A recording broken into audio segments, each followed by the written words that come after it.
Hello everyone, my name is Drew Koschmann and I'm the head grower at Walter's Gardens.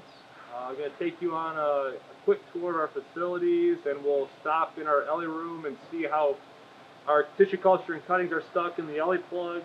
Once they're stuck, they come into this propagation environment called acclimation until callus and roots are formed, and they go to a drier spot. We'll also talk about sedum production and how we black out our sedum to prevent flowers. And finally, we'll talk about shipping and how we get our product out to our customers. So we're standing in our Ellie room, and in this room is where we do a lot of the cuttings, sticking cuttings into plug trays, planting tissue culture into plug trays. So behind me is one of our Ellie machines, and you can see this line has 72s coming down and over the conveyor belt, and over here it gets dibbled, and the employees then go through and start sticking cuttings into that dibble and then pinch that dibble closed to make sure there's good contact from the cutting to the soil. This is an example of 72 count Ellie. The Ellie paper is degradable and will break down in time, and it's a great way to really helps us sort our product, and also helps you when you're transplanting that product to a different size, making it easier for you to transplant. In the Ellie room, we've got the capability of doing 4 different sizes. We do a 128 Ellie plug, a 72 count Ellie plug, a 30 count Ellie plug, and a 20 count Ellie plug. And you can see some panicums that we received in from a tissue culture lab. And over here you can see a tray that an employee has been working on. So they are taking the grass out of the auger, and they're planting into this 72 count tray. From the Ellie room, they go into our acclimation facilities to be misted by the booms, to be in that high humidity environment. They start having that root formation start. Standing next to me is Mckay.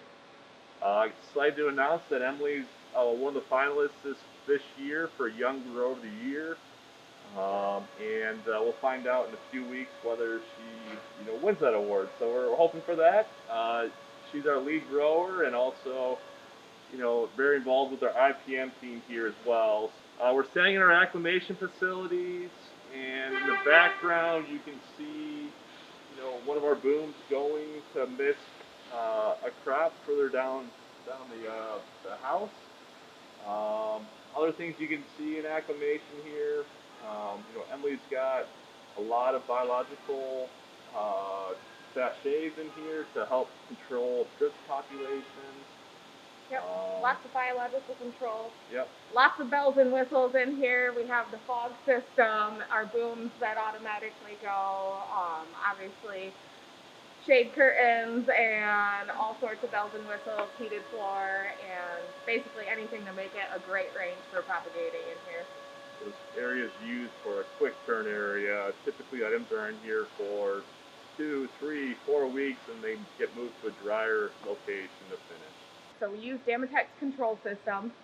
It has a very complex, fine-tuned things that we can do in here to make it a great environment for propagating. So we have our fog system. I control the temperature, I control the humidity, the light levels, what soil temperature through floor heat. I'm also looking at programming. So I'm programming different mist programs for booms that are based off from BPD. One of the really cool things about this system that makes it unique is that I can walk with these booms here, and I'll walk with them and I'll set my zones however big I want them. They're all numbered, and then I go back in my tablet as I'm walking and I program in the mist program that I want according to the zone that it's on. So it's really nice that I can be able to access all of that through my tablet as I'm working in the greenhouse. It's a really cool system, and I can also take it home and access it from there. So if there's anything going wrong, anything that I get an alarm for, I can go and kind of look and decipher what it is, if it's something I can fix at home or if it's something I need to come in for. It's a very helpful system as far as being able to control a lot of different aspects of propagation. Okay, so we're in our I range, and this range is used for growing on product. Once items start developing callus and root, formation starts, they get moved into this environment, the drier location. In this location, we actually have grow lights. We've got high pressure sodium lights, and then the company is also looking into and working with LED lights as well. So the grow lights are used during the short day months. We're extending day length to keep items actively growing, keep them vegetative. So we'll extend the day length during the winter months to keep items growing really rapidly for us.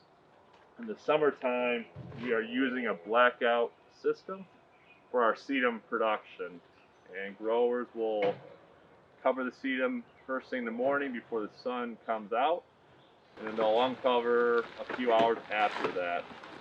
We're targeting 12-hour day length in sedum production just to keep flowers from forming on sedum. We're using the sedum for internal propagation, for doing cuttings. This system really helps with our sedum propagation, and so we're using it from early April all the way till mid-September, shooting for a day length of 12 to 12 and a half hours on sedum. Something we've been working a little bit more with is a grow coon. And what a grow coon is, it's netting that will contain that, help hold that soil together, and we're using a bark-based soil mix in the grow coon. And items that we're pursuing growing in a grow coon is an item like a Phlox subulata, an item like a dianthus, some sedum propagations going into a grow coon, mangaves. Also doing it with crops that are longer term crops. Our other plug propagation is done in a peat perlite mix, but with the grow coon we're able to use a bark-based mix, and so we're doing a lot of the crops we want to keep drier. Currently we're in our processing central location, and we've got employees here going through and sorting Phlox, Uptown Girl, and 72 count Ellies. So what they're doing is they're sorting the grade 1s together in a tray, and the number 2s they're sorting into a different tray, and the number 2s go to a different location for setting down for more time to grow to become number 1s. Number 1s we start shipping to customers. As the employees are going through the trays, going through the Phlox, they're looking for great root development and nice top growth. To us, this is what we consider number 1, and this is what we're saying to our customers. So we are standing at our shipping range, and behind me you can see a lot of racks that are set to go out early next week to our customers. This rack here got a few trays of our mangave on it, and growers are going through, watering the racks now, and early Monday morning they'll get loaded onto a truck and be sent out to our customers. So standing next to me is Justin Dyke.